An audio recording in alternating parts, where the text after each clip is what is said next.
देखिए, आज के इस वीडियो में हम लोग पढ़ेंगे हार्वर्ड गार्डनर का बहुबुद्धि सिद्धांत। ठीक है, देखिएगा, हार्वर्ड गार्डनर ने अपने बहुबुद्धि सिद्धांत में 9 प्रकार की बुद्धियों का जिक्र किया है, जिसको हम लोग बारी बारी से समझते हैं। पहला है भाषाई बुद्धि।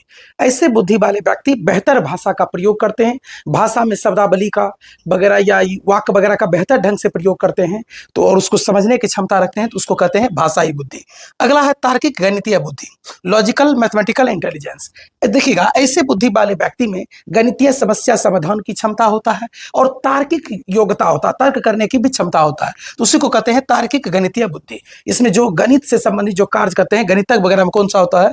तार्किक गणितीय बुद्धि। अगला है स्थानिक बुद्धि। ठीक है, किसी स्थान विशेष में जो भौतिक वस्तुओं का संचालन करने के लिए या किसी डिजाइन के लिए, माने किसी डिजाइन के लिए जो तैयार होता है, उससे वाले व्यक्ति में होता है स्थानिक बुद्धि। जैसे वास्तुकार में क्या है? स्थानिक बुद्धि। मूर्तिकार में क्या है? स्थानिक बुद्धि। जैसे नाविक में कौन सा है? स्थानिक बुद्धि। तो आप समझ गए। अगला है शारीरिक गतिकीय बुद्धि।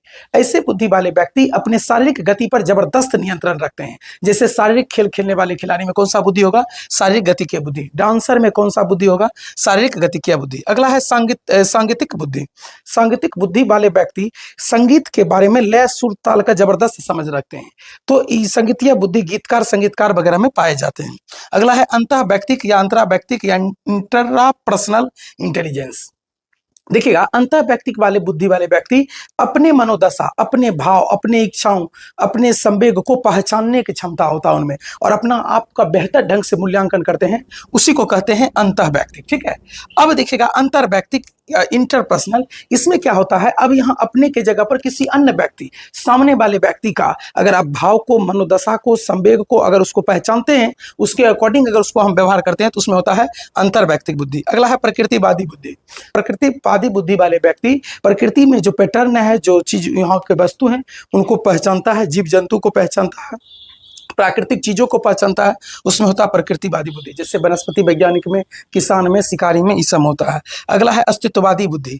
ऐसे बुद्धि वाले व्यक्ति अपने संसार में छिपे रहस्यों को जानने का प्रयास करते हैं। जैसे विचारक हुए, चिंतक हुए, उस समय कौन सा बुद्धि होता है? अस्तित्ववादी बुद्धि। ठीक है, संत महात्मा में अस्तित्ववादी बुद्धि होता है। इस तरह से 9 बुद्धि की चर्चा हार्वर्ड गार्डनर ने किया, और हार्वर्ड गार्डनर ने कहा एक ही व्यक्ति में सभी प्रकार के बुद्धि कुछ न कुछ मात्रा में पाई जाती है।